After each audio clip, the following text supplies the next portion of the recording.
How to measure for inside mount for 2.5-inch cordless faux wood blinds. Let's make sure an inside mount will work for your window.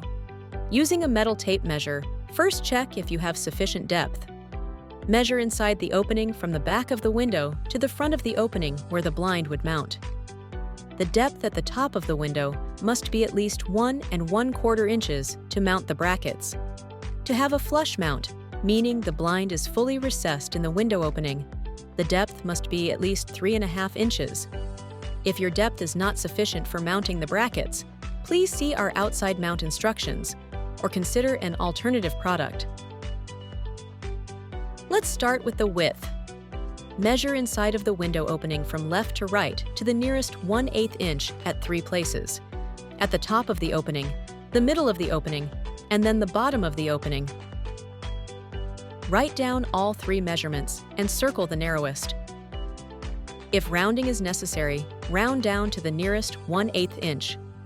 This is your ordering width. Now, let's do the height. Measure the inside of the window from the top of the opening to the bottom of the window opening and round to the nearest 1/8 inch at 3 places. On the left-hand side, the middle, and on the right-hand side. Write down all 3 measurements and circle the tallest. This is your ordering height. Please note, the factory will make the necessary deduction of approximately 1/2 inch to the headrail and slats to ensure the movement within the window opening.